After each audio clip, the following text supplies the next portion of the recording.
34 size ब्लाऊजची कटोरी पेपरवरती कशी वाढवायची ते आज आपण या व्हिडिओमध्ये पाहणार आहोत. 36 ते 40 इंचाच्या छातीसाठी किती इंच माप एक्स्ट्रा घ्यायचं ते आपण या व्हिडिओमध्ये पाहणार आहोत. नमस्कार मैत्रिणींनो, स्वागत आहे तुमचं नवीन एका व्हिडिओमध्ये आणि यूट्यूब चॅनलवरती. चला तर मग आज आपण पाहणार आहोत 34 साईज कटोरी ब्लाऊजचं पेपर कटिंग पेपरवरती कशी वाढवायची. खूप जणींना हा प्रश्न असतो की रेडी पॅटर्न कसा इन्क्रीज करायचा. तर आज मी तुम्हाला सोप्या पद्धतीने दाखवणार आहे. हा माझ्याकडे 34 साईजचा कटोरी ब्लाऊज पॅटर्न आहे. कटोरीमध्ये 2 भाग असतात, इनर आणि आउटर. वाढ करताना आपल्याला बस्ट एरियावरती जास्त लक्ष द्यायचं आहे. तर इथे आपण या पेपरवरती मेन कटोरी ठेवायची आहे व जशी आहे तशी ड्रॉ करायची आहे. त्यानंतर आपण दोन्ही बाजूंना 1 ते 1.5 इंच एक्स्ट्रा मार्जिन घ्यायचं आहे. हुक पट्टीच्या साईडनं 1.5 इंच व आर्महोलच्या साईडनं म्हणजेच फिटिंगच्या मार्जिनकडून 1.5 इंच एक्स्ट्रा मार्जिन घ्यायचं आहे व अशा पद्धतीने रेषा ड्रॉ करून घ्यायची आहे. त्यानंतर आपण गळ्याच्या आकारापासून 1/2 इंच माप घेऊन फिटिंगच्या मार्जिनपर्यंत गोलाकार आकार देऊन घ्यायचा आहे. आकार देताना हा हळूवार हाताने द्यायचा आहे.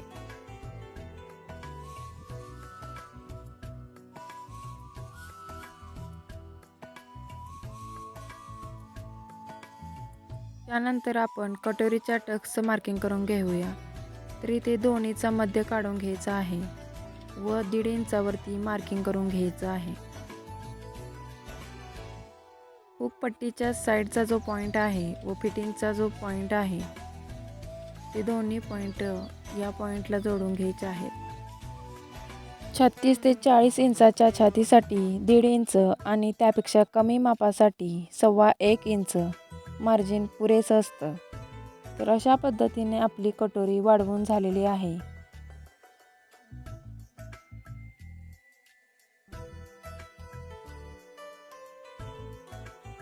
वाढवलेल्या रेषेवरून पेपर कापून घ्यायचा आहे.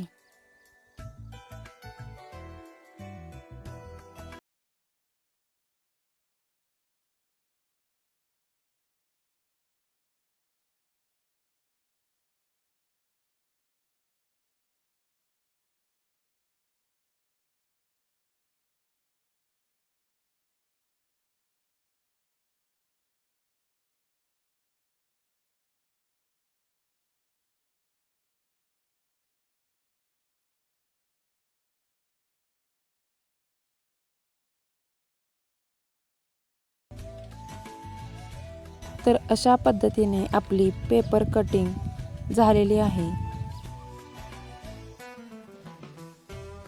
त्यानंतर आपण पाहूया कटोरीचा टक्स कसा द्यायचा. तरी ते तिरकस 1.5 इंचावरती मार्किंग करून घ्यायचं आहे.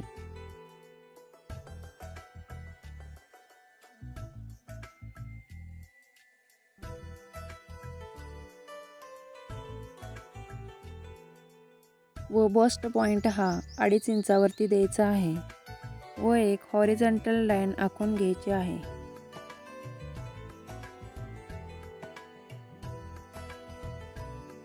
तर अशा पद्धतीने आपली कटोरी वाढवून झालेली आहे. जर तुम्हाला हा व्हिडिओ आवडला असेल तर चॅनलला लाईक करा, शेअर अँड सबस्क्राईब करा. व्हिडिओ पाहिल्याबद्दल सगळ्यांचे मनापासून आभार. अशाच टेलरिंग टिप्ससाठी आपल्या चॅनलला नक्की सपोर्ट करा. धन्यवाद.